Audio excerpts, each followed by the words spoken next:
Welcome to the D&D Fitness Radio Podcast, brought to you by your hosts, Don Saladino from New York City and Derek Hansen from Vancouver, Canada. In episode 45, we talk business with Michael Ranfone. Well, that was why it was funny, because we were thinking about having a third. And we actually wanted to have a third, to be honest with you. So, but what ended up happening was we turned around and we looked, and our son was 7 and our daughter was 8. They're now 10 and 11. And my wife's like, holy shit. I can tell them to go change. I can tell them to go take a shower. We're actually doing things with them together. Yeah. This is the thought process. If we have another child, I'm going to spend the next 3 years, 4 years, obviously not changing diapers, but just like they're on different schedules. Like I'm not going to be able, we're not going to be able to travel with them. We're not going to be able to do specific things. Yeah. And I want to take away from them. So she just said no. And I said, all right, whatever. This is what it is. Yeah. I'm with your wife on this one. Derek? So I had a 6-year gap. We had our first two, had a girl and boy. I'm like, yes. And then like 5 years later, my wife's like, hey, I'm 39. Let's have another. I'm like, oh shit. That's exactly where I am. I mean, I'm hitting 40 this year, and I'm like, back to diaper. I mean, like, yeah. It's like a bad video game where you've gotten so far, and then you got to start at the beginning again. Yeah, I hate video games. What's funny? I don't really like. It's fun. I don't really like video games either. I mean, you know what I miss? I miss playing Nintendo, like old Nintendo when I was a kid. You remember like Zelda and Mario Brothers and Punch Out. That to me is fun, but I don't know. I just can't. Like my son's got a system and he loves it. And he plays all these freaking, whatever it is, GT4 and what's that one that they're absolutely murdering it on? I forgot the name of it. Whatever it's called. Fortnite. I don't. Fortnite. I hear with all the kids in here, I'm like, stop playing that shit. Yeah, it's crazy. I'm now like the crotchety old neighbor. Get off my lawn. Yeah. No one's on the lawn. They're just on their video games. Go throw a baseball. Yeah. Go climb up a jungle gym. Yeah, even the sports ones are hard. Like I'm trying to play Madden, my son's killing me. I'm like, what the hell? So well, you're probably just not. What are you, just not good at football? What is it? No. I just don't know what buttons. Like I'm the guy that just hits every button. Right? So hard. That's why I like Nintendo. It was simple. It was like you had A and B, right? Wasn't that it? That's it. It was like A was left hand, B was right hand.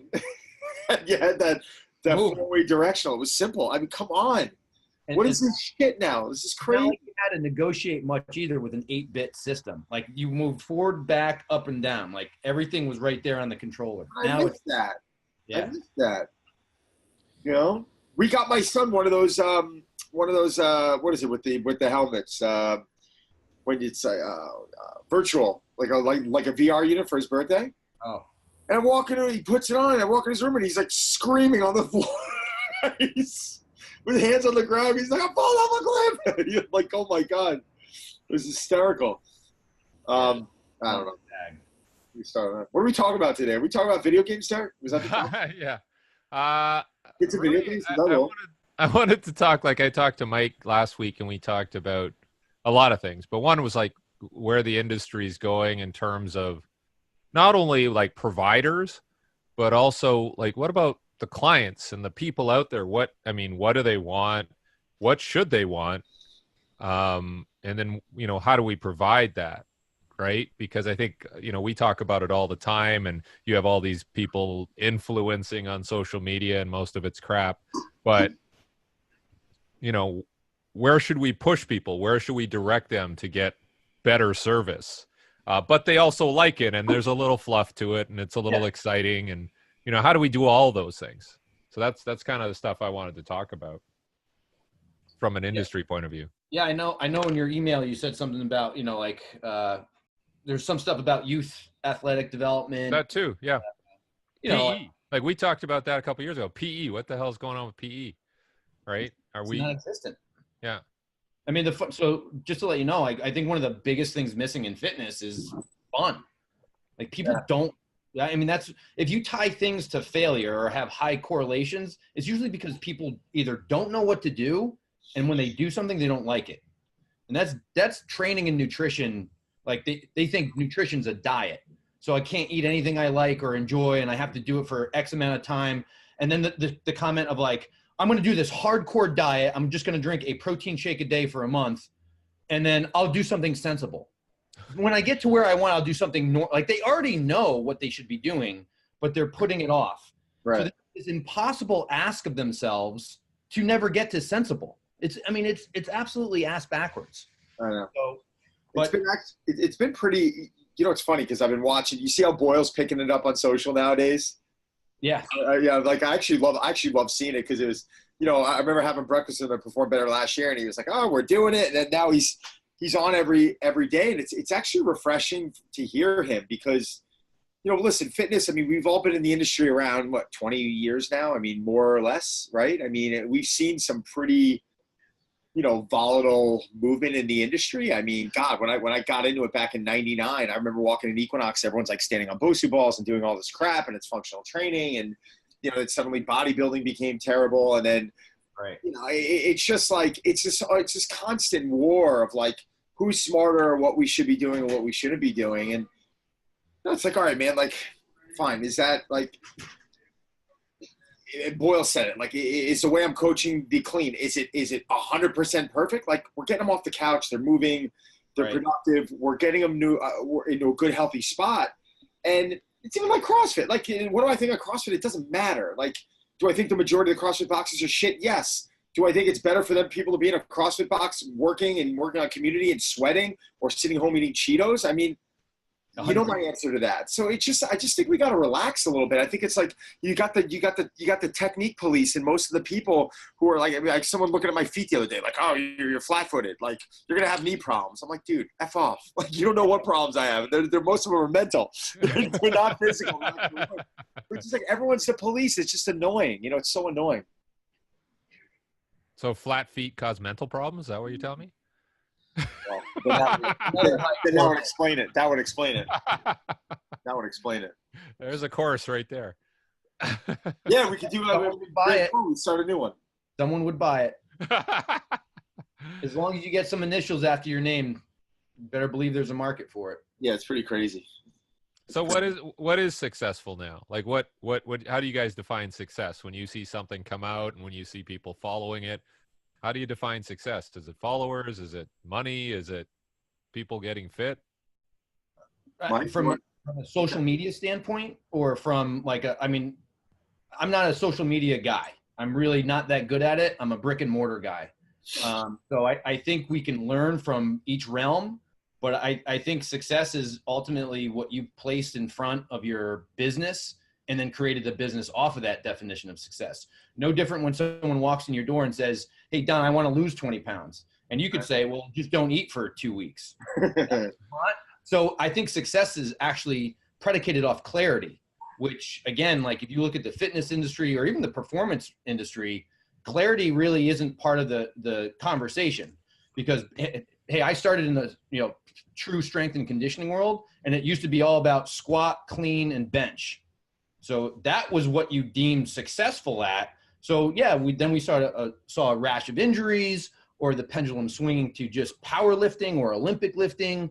And if you didn't do Olympic lifting, you weren't a true strength and conditioning coach, especially in the football world. Right. So I think success is all about clarity and then having a very granular, detailed list of things, of items to bias you towards action to secure your success. Right. And as cliche as it sounds, but like my success is different than my client's success, different from your success. And if you never have that conversation, then you have a haphazard approach, which maybe we can see these catch-all formulas of, and I'm not throwing any commercial model under the bus, but like a workout at home video versus, a gym down the street, but there's 20 things just like that in another gym. So you're not getting anything for you. You're just getting like these common things that everyone believes are the right thing for them. And we also have to understand, I mean, and this is what's tough for me. I was originally, as you know, I'm a brick and mortar guy. I mean, I only really got into social media the last 5 years. And when I got into social media, it was to help build another aspect of my business. And when I got into it, it was almost, things have changed in the way you use hashtags and the times you post and, specific ways that you try and structure things. But the message hasn't really changed. The message is just you know, I put things up there that might sound ridiculous, you know, like hanging from flagpoles because it's fun. And then I'll put things up that are educational and I think are important, and I try and dumb it down. And, you know, I'm just trying to help. I'm just trying to send a good message. I've got my app out, and am I able to screen people for that app? No. Do I have them Olympic lifting on the app? Absolutely not. You know what I'm saying? Like, they're landmine pressing. You know, they're doing med ball slams. They're doing kettlebell suitcase carries. They're doing things that are typically safe movements and are going to enable them to be successful. So I feel that the fact that I'm able to give that to someone in the Midwest that doesn't have access to coaching, or someone that's not able to get in the city, I feel like I'm doing a really good job of that. Now, in the beginning, people were like, oh, you know, you're downplaying what you guys have done at Drive, and you're in the education end of it. And I'm like, you know, bullshit, man. Like, I'm getting people off the couch. I'm getting them sweating. I'm getting them moving, and I'm allowing them to have fun without injury. What's your goal? That's how that's how I quantify success. If your goal is to be able to see your own penis when you're taking a leak, then fine, like, great. Like, that's a good goal to have. I've had people say that to me. If your goal is to be able to get up off the couch, you know, and not have pain, or to want and feel the need to go break a sweat for 10 minutes a day, then great. And we do that. Is it the best thing for you? Maybe not, but why do we always have to do the best? Why do we always have to be optimal? Yeah. It goes back to something's better than nothing in many times.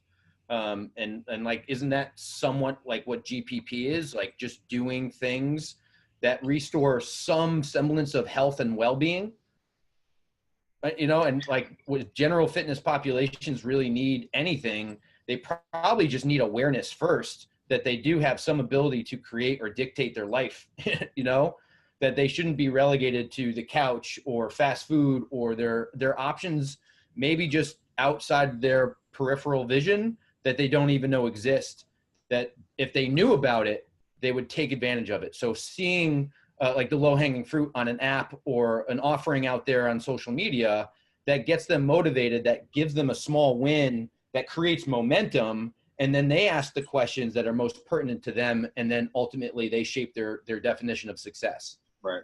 Derek, what about you? Well, I'm interested in like, how do you guys market? Like, you guys both have businesses, brick and mortar businesses. Like, how do you target people? Like, are you talking about just general health and wellness? Are you talking about body composition? Are you talking about athletic abilities, like performance, or whatever you want to call it? I mean, how do, you know, when people come to you, what do they want? Like, what is the driving force behind them going to a gym for the most part? You know, we can start with Mike, and then Don can jump in. Yeah. So, I mean, I think this speaks to the commoditization of fitness, you know, and most times when you're in a commodity market, you're going to buy on price. So if you go and like, I don't know anything about diamonds or gold, so I'm going to buy on price, right? Because I don't know how to evaluate the difference between this and this. And that's really what has become fitness, because there's so many options out there. So someone can spend $200 on a 3-month DVD program or online program, or they have to spend $200 a month at a gym. So what are they going to do? They're going to buy the cheapest option because they don't know any better. So I think it's all about getting in front of that and having an educated consumer walk into your door. So most of the things that we post about are things that are tied to what we're actually going to do from a service structure. So when you see our social media posts, at least the business page posts, it's all about things of training, nutrition, accountability, mindset. Like, those to me are the pillars of creating habits that will ultimately lead to them making decisions, informed decisions about their own well-being. So hopefully what we do is we get people in here thinking, well, I see you post this thing 35 times about eating clean or whatever it may be, or eating fruits and vegetables.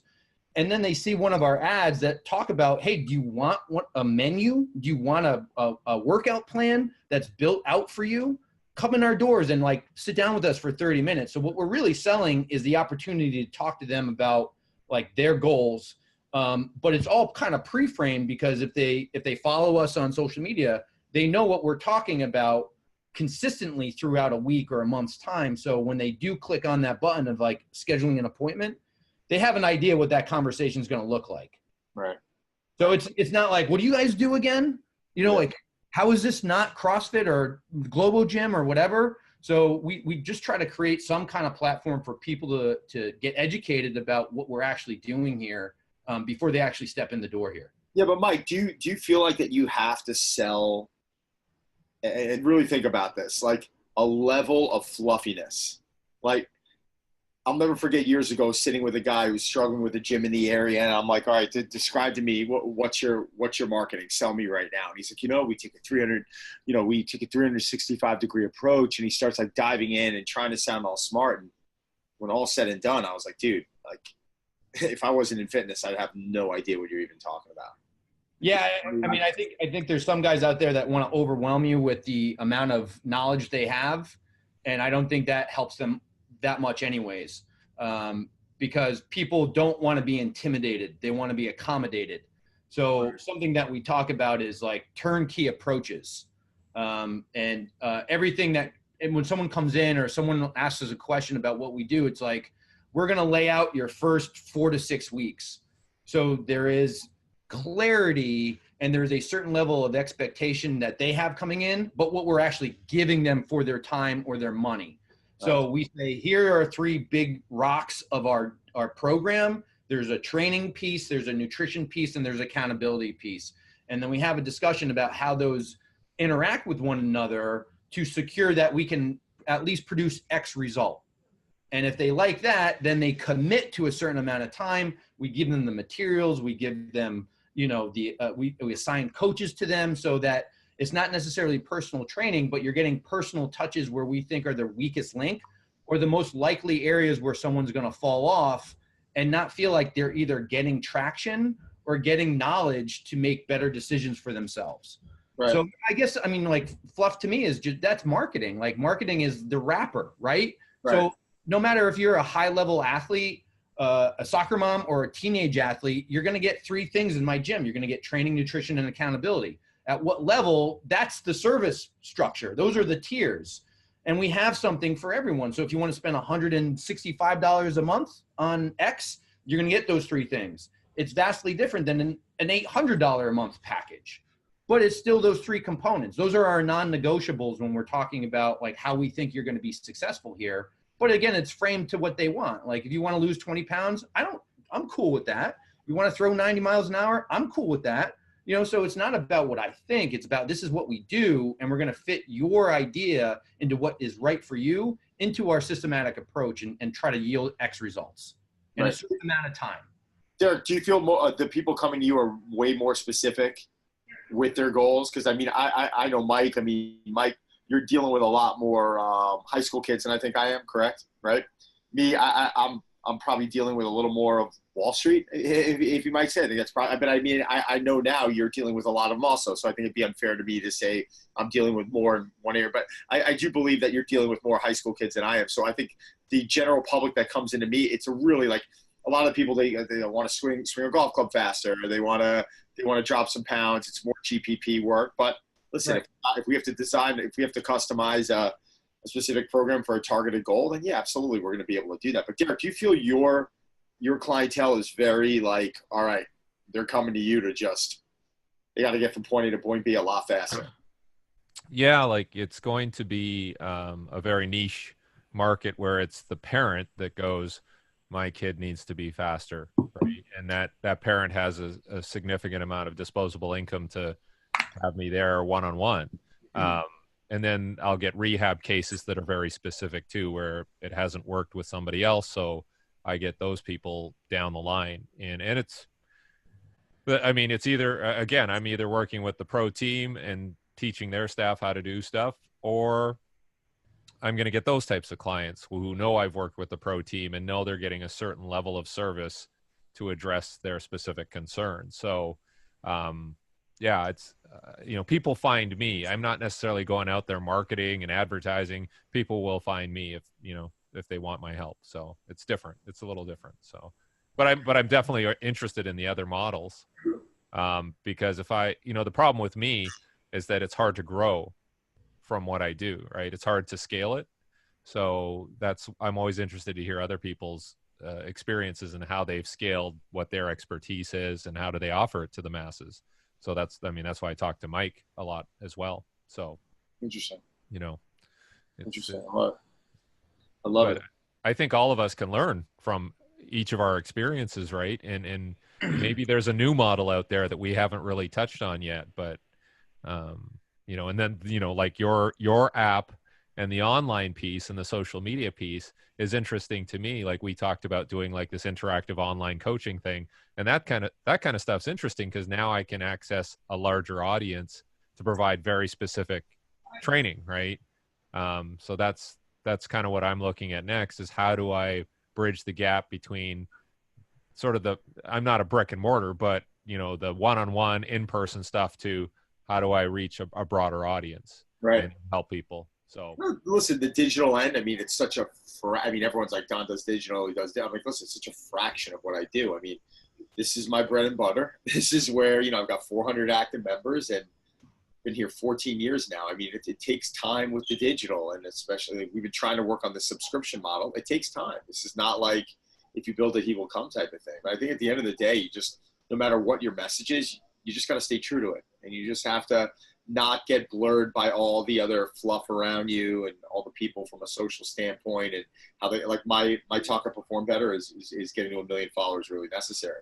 And the answer is no now, because there is analytics out there. You can look at someone with 2 million followers and someone with 150,000 followers and say, wow, there's more engagement on the person with 150,000 followers. What's more valuable to a brand coming in? You know, what's more valuable to the message that you're putting out? You know, I was looking at Eric Cressy's social. I just, it's part of what I do. Like I'll go on someone's social and I'll look at Eric's got, you know, what, 80,000 followers, something like that. But he's got an incredible level of engagement. You know, the amount of comments coming in. I'm sure if you went through his analytics, I could break down every area of the analytics and be like, wow, Eric, this is really good. Like you've got the engagement of someone who would have, say, 700,000 followers. I'm just making that up. But on the outside, you're looking at that number and you're saying, all right, well, this guy, you know, it's like, it's all bullshit at the end of the day. But this stuff's coming out. This stuff's getting exposed, and people are going to start realizing the truth to all this stuff. And a lot of Instagram and all that crap, it was a big time thing.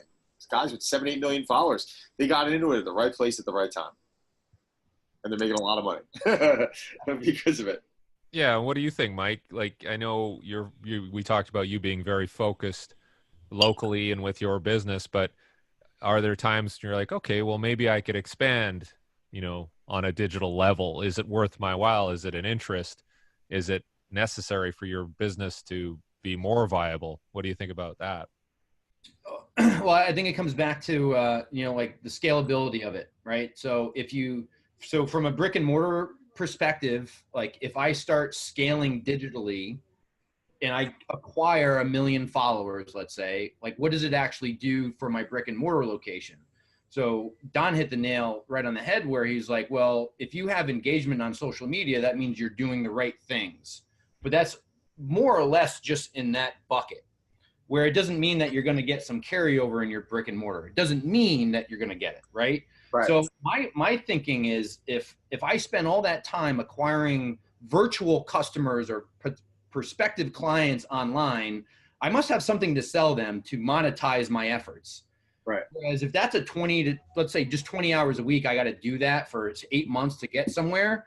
If I spent that same time marketing the engagement that I already have here in my own business, what does that yield look like? Because in any business, there's only 3 ways of making money. 3, no matter what business you're talking about. You increase the number of customers you have, you increase the amount that they spend on average transactions, or you give them more stuff to buy. Right. So again, I'd much rather have the people in my place that affect me and I affect the most do more in my own gym than worry about that. And then when I get to the capacity issues that all brick and mortar locations ultimately have to reconcile someday, if I'm at capacity brick and mortar, then I can scale digitally.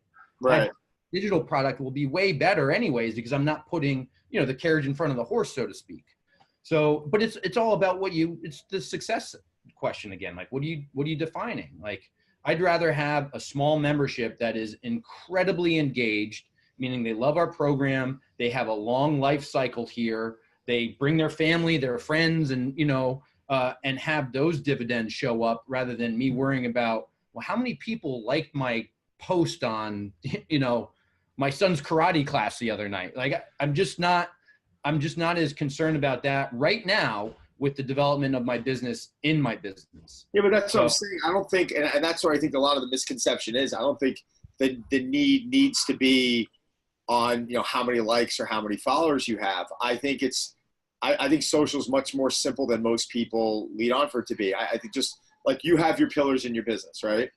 And you said it. It was training, it was nutrition, and it was, you say community? Accountability. Accountability. All right, it's almost the same thing.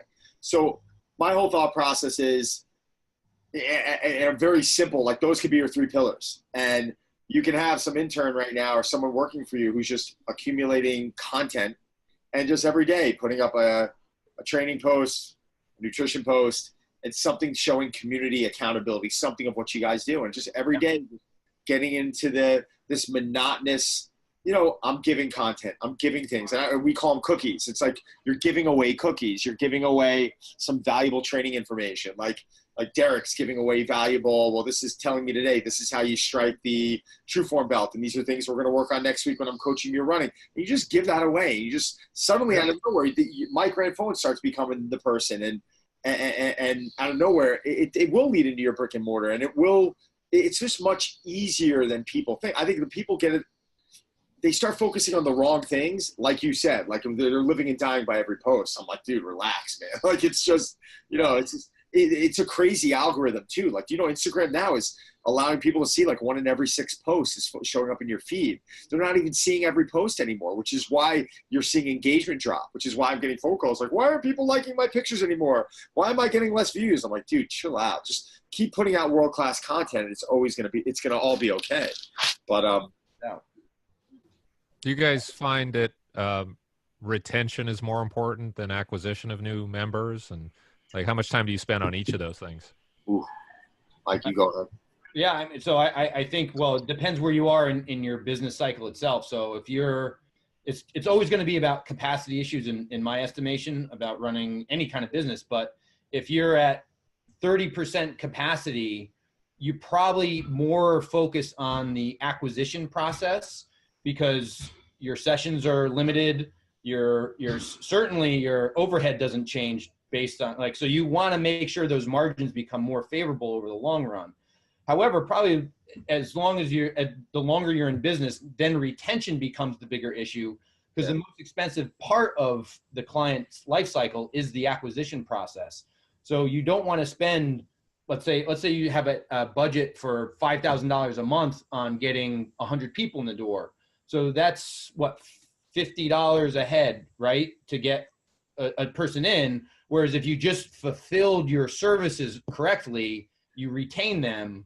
And I'd much rather have a client on a 10-year life cycle than a client on a 3-year life cycle, because I don't want to have to then always constantly think about getting someone to fill that gap. So like if you look at attrition rates over the long haul, it'll be very revealing, not only of like obviously the retention aspect, but how are you doing from a service delivery standpoint, which then becomes part of the, like, are we doing what we said we're going to do, which is just integrity in my estimation about what your business is all about.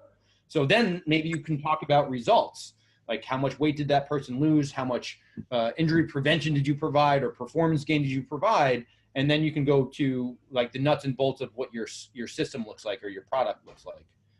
But yeah, I think it just depends on where you are. However, getting more people in the door is not necessarily ever really a bad thing. Right. Are you displacing good people because of it? And like when you're in small community gyms like mine and probably like yours too, Don, like you don't want to disrupt the culture that you've established with like your long-standing clients. Be like, you don't want them to start complaining, be like, I can never get in on a session. I can never get in on a Sunday. You know, the new coaches suck. You know, like you don't want to hear those things. So quality control, you know, and it's all intertwined here. It's not like you can separate one thing from another. But the acquisition process, I think, is the hardest piece, especially in the beginning. And that's maybe where social media really pays big dividends, is getting people to say, I'm interested. I'd like to ask you a question. And then you have an educated consumer walking in to, you know, potentially acquire your services. Sure. Sure. I think people really have to understand, you know, what their market is. Like, I had a great sales guy in here for years. And I remember one year, I think he signed up something like 112, it might have been 125 new members in the 12-month span. but we saw out of the 125 of them, I think something like 25 of them ended up dropping off within like a 6-month span. And that for me was really high. I was surprised. I don't remember ever losing 25 in a year, let alone like a 6-month span. And when I dove into the analytics off of it, I was shocked to see that, you know, the average number of touches for, you know, our gym or a typical gym is probably pretty close in the area is roughly 7. So for people who don't understand that, it's like there's 7 points of contact before you get the sale. You know, the member inquires about membership here, you call back, they don't pick up. That's 2 touches already. So by the time, you know, the paperwork goes back and forth, it's 7. The 20-something people that dropped off, we looked into it, and the number of touches was an average of 22. So he was spending so much time beating the shit out of these people to get the sale. They weren't our client. And I thought about it. Now someone would say, well, wait a second, you still got a new client for 6 months. I see it, but the amount of time that was wasted by my sales guy, then you're bringing someone in that's not, you know, truly believing and feeling good about it. And that disrupts the community and the floor. And, you know, it's just, then you start really understanding who you are, because you can get very easy. And Mike, you remember those times. I mean, you remember when the whole group training craze came into effect, and for a second, I don't know if you did this or not, but I did. I remember scratching my head going, you know, should we bring spinning in here? Like you start thinking, you start second guessing what you're doing. You got to stay true to yourself, right? That was really interesting, Don. Like, I don't know if Mike has a comment on that, but sort of the courting and like, how do you find a good client, or how do you identify a good client? And when do you say like, okay, that's enough. We're not going to try to get this person. They don't fit with us. How do you do that, Mike? Well, there's a couple different ways. We try to onboard people in somewhat like groups. So like we'll start a session for new clients, let's say March 15th. So 30 or 40 people will all start at the same time. And we give them an orientation, like a welcoming kind of overview of what to expect, what we're going to do. We put the program out there. We lay out their next 6 weeks so that there's little promises that are made along the way, and hopefully we deliver on those promises so that we mitigate the bumps in the road for them. We also put them in kind of a Facebook community so that they can interact, and we post things about training, nutrition, and accountability, and there's constant check-in. So like Don said, there's touch points. Like our coaches are assigned to each person so that they have consistent touch points throughout their experience over the first 6 weeks to assimilate them within our normal population. Could you go into detail a little bit more about the touch points? Like, what could just kind of go through the experience? So say I come in there and I join, Yep. You know, I'm going to go pretty much into you run basically a semi-private model, correct? Right. So there for adult fitness memberships, there's basically 2 that we sell most likely. So there's a semi-private, and then there's a small group aspect. So they're going to be onboarded in small group because we want them to be immersed in the culture of the small group atmosphere, where in our language, it's everyone's doing basically the same thing in the same time, so that they can, you know, not worry about, oh, what's a dead bug or what's a trap bar deadlift or whatever. So they're instructed to do everything together, kind of like interacting with the group. We partner them with maybe some old clients, whatever. So that's what the group experience looks like. And then they have 6 weeks to go through all our class offerings. So we have specialty classes, we have just different things that they can try and figure out what they like about us. And then, you know, there's on the other side of the gym, there's the semi-private model. So they walk by it, they see it, and they see the, you know, like it's like when you're a freshman in high school and you're like, oh, I want to do power cleans with that guy, you know, like when you're over there doing like upright rows with the 25-pound dumbbells, you know, like someday you're going to be able to do that, just not yet. So Right. It gives them some kind of goal, be like, that person started where you were or where you are right now, and they have ascended. So there's always this like look at like what's next kind of atmosphere in here. But largely, I think the most important thing is we script out their first 6 weeks here from training, nutrition, and accountability. And we make sure that, so if you come in on one of those group trials, one coach on staff will always be your like helping hand. So they will reach out to you by Wednesday every week. They have 2 contacts with you through Facebook, email, or whatever else. and just to make sure that you're understanding what's expected of you, what we're supposed to be fulfilling for you. So the open lines of communication is always there for their first 6 weeks. And then we transition them however they see fit and what makes sense for their goals, and strategy meetings that take place along the way. There's 2 that are dedicated to like what's next and what's gonna do right by your goals. So do you ever feel, quick question for you, because I love the idea of, giving them, it's almost like the belt system, in karate. So they come in, they get put into one bucket. But do you ever feel like there's some egos that are coming in that are like, no, I want to be there? Like, does it ever make a specific client feel inferior that they're, starting with what they need? They're obviously doing what they need, but they're not. Do you ever have to battle with that? Yeah, 100%. So, I mean, one of the things is like, we try to say, this is where we need to start you right now, and we'll graduate you. So like, we'll put you in math 1. And if you show us that you're ready, we'll put you in math 2 whenever you show us. But, like, we try to say that this is our process. Like, we're not deviating. This is what you're buying from us right now. And if we feel as though that you can handle that or that it's right, we'll do it. But we're not going to hedge on our beliefs, right, and just fast forward you just so that we make an extra buck. Right. And I think people like the transparency there, even if they don't like what they're doing. They like that we're saying, like, this is in your best interest to do it this way. So give us such 2 weeks, and then we'll make amends if need be. That's really smart. And I trust me, for anyone listening to this out there, I've been to Mike, I've been to your facility a handful of times, and you definitely practice what you preach, and you're definitely running, I'd say, one of the better ran facilities that I've been into when it comes down to actually implementing what you're saying you're going to implement, because a lot of people talk about it and they don't actually do it. So I appreciate it. I mean, it's a work in progress, man. I mean, just like you, like we've never stopped trying to evolve or get better. Right. And like, if you've seen our gym, like if you came into my place right now, it's totally changed structurally. Like we've added another like 5,000 square feet in various places to accommodate like what we think is a better service. So even though 5 years ago, if you asked me, are you doing the best you could or can? I said, absolutely. But now I look back, I'm like, we're better now, and this is our best. And in 5 years, I hope I can say that again about like, how we've developed as a business and how we've really kind of scrutinized what we think the client experience should be, because a lot of times we get enamored with what we want to do,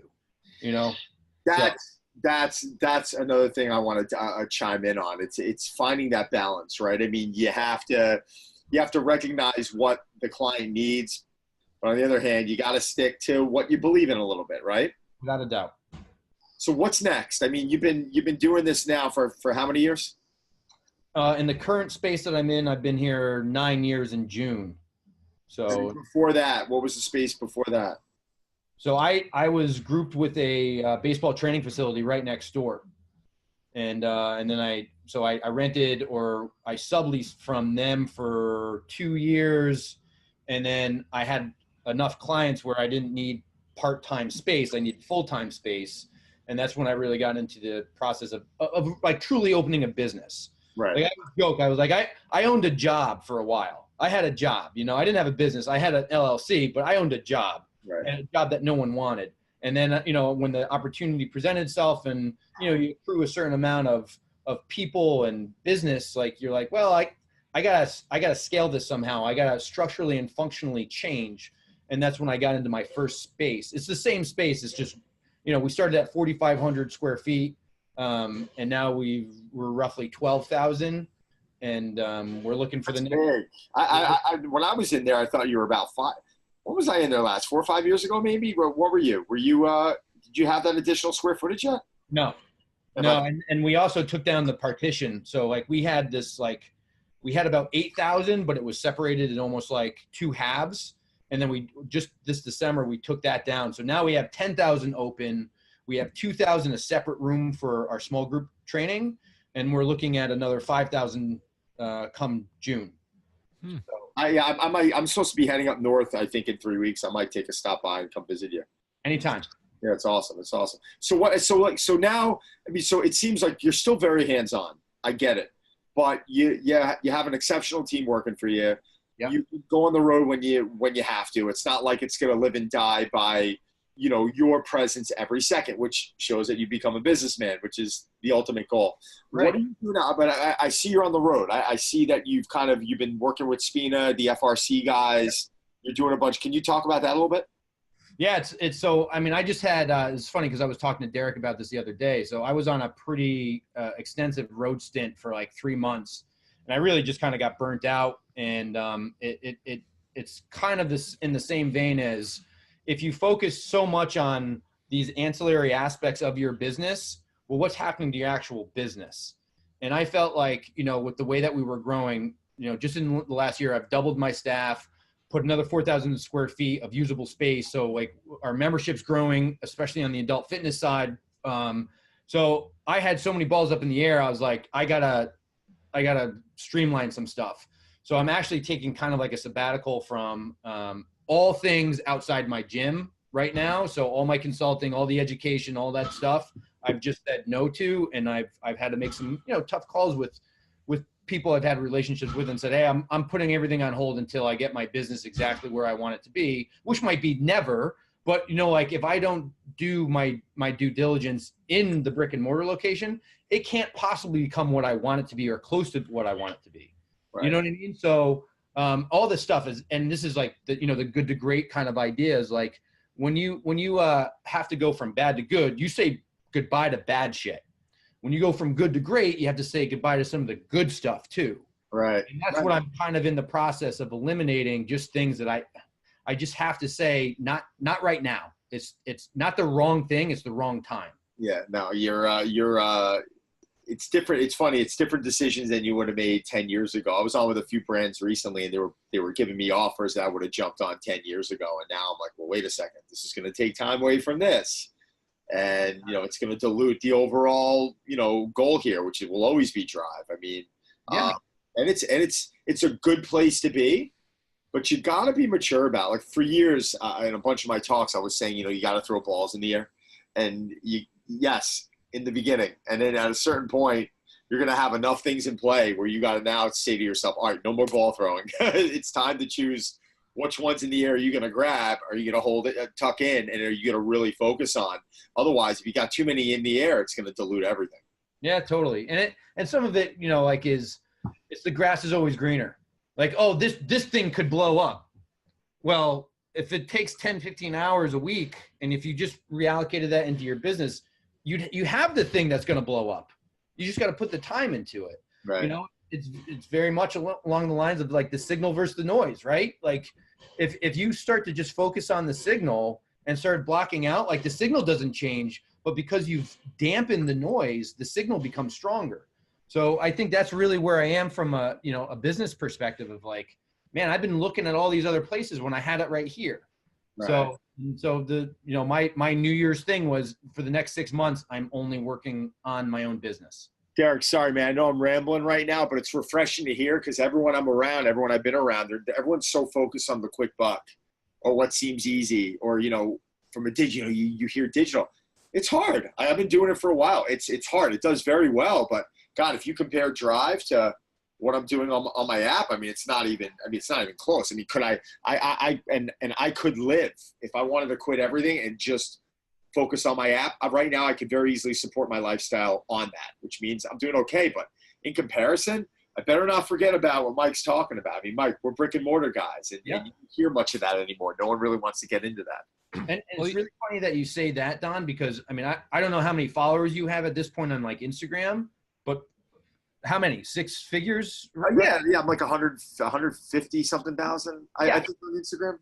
And you were saying this is 150,000. And you have 400 members that Drive. And the 400 members is not even close. It's not even close. And that's my point about engagement. You get that 400 to engage more, to want more, to maybe refer you business. Like that's your gold mine. Like I'm not saying no to the other thing, but you're at the point where maybe you can dabble with that other thing. No. Hands down. But you have a member in here spending 30, 40, 50, 60, 70,000 bucks a year. You know what you have to do in digital to be able to bring that in? It's not even close, but it sounds sexy. And I think a big problem with it is, yes, nowadays I'm going to say it. Everyone's like, stop beating on the millennials. You have a lot of people who want to make that quick buck. They don't want to choke. They don't like they see you owning a 12,000, 13,000 square foot facility and traveling around with FRC, and Mike's got it. They didn't see the time when Derek was really struggling, or when I was running to investors with my tail between my legs trying to figure it out, or when you were like, wow, how is this going to look? Like, am I doing the right thing? Like, they don't look at that. They just look at where you are, and they're like, well, he didn't have to work hard. And, you know, all three of us right now could say that we're really hardworking people. But it's just, I wish people would stop trying to just get me to point A to point B. There's something really special about getting your face kicked in.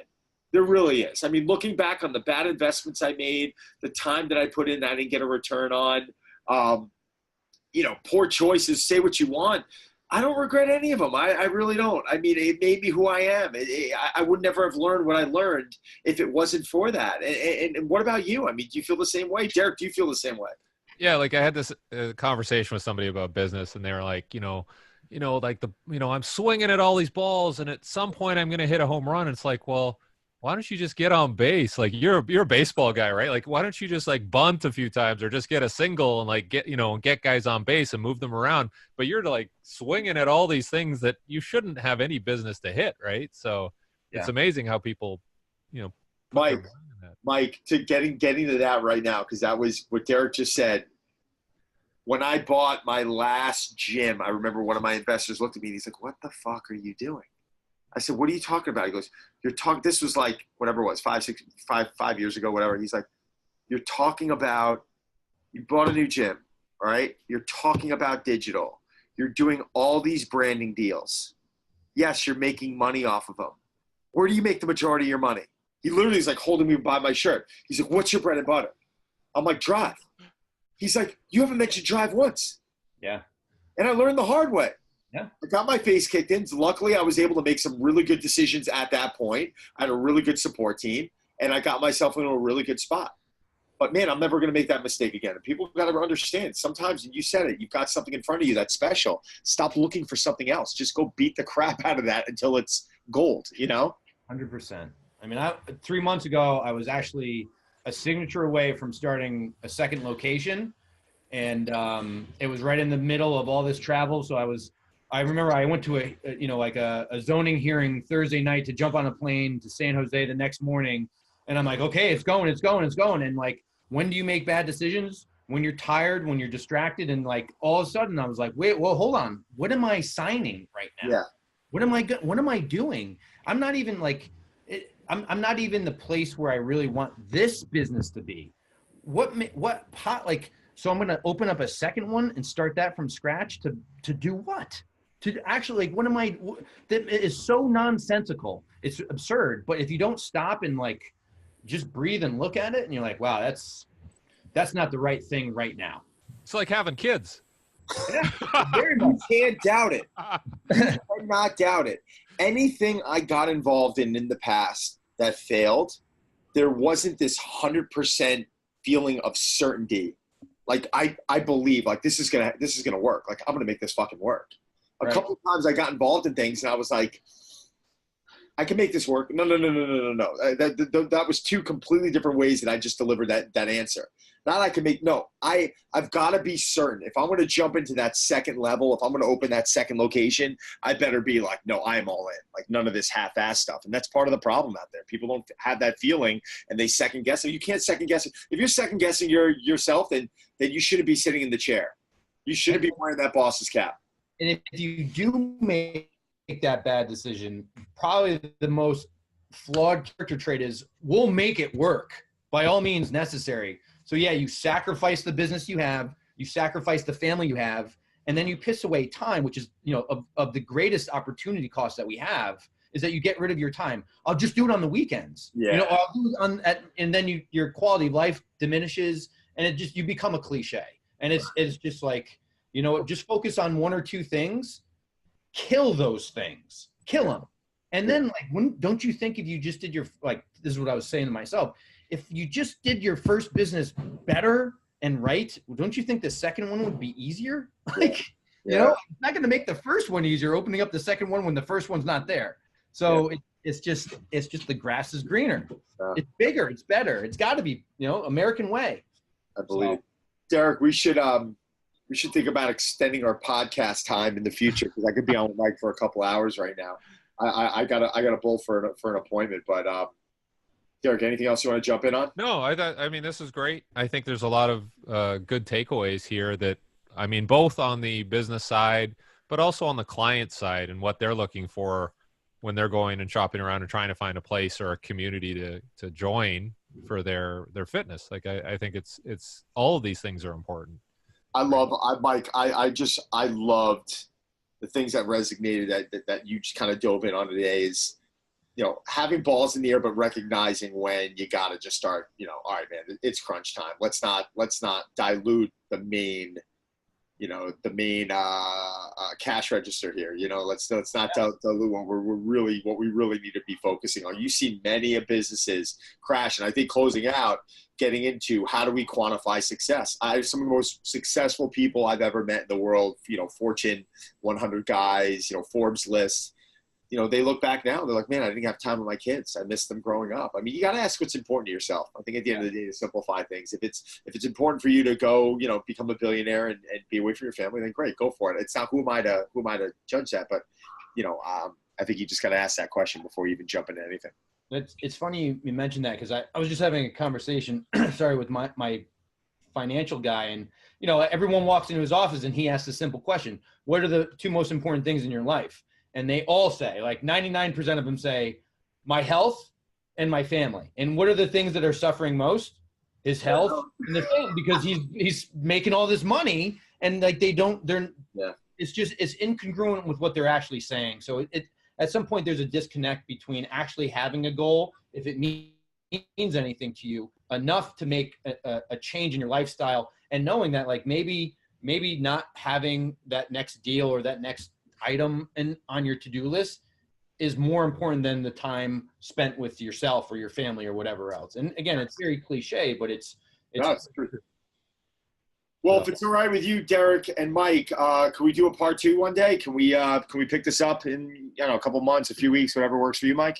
Yeah, easy. Yeah. Where's the best place people can find you, Mike, if they go online or on social media? Give us a couple of locations there. Oh yeah. So, social media wise, you can find me on Instagram at RannyRon, and the business page is Ranfone Training, and you can do those on either Facebook or Instagram. So those are awesome. I mean, I post stuff. It's kind of random, really just top of my head kind of stuff, but it's very modest work. But my business page really pumps out a lot of information. Well, awesome. It was good to see you with O'Neill the other day. I haven't seen him in a couple years, so hope sounds like he's doing great. He's doing very well. If you talk to him, send him my best, all right?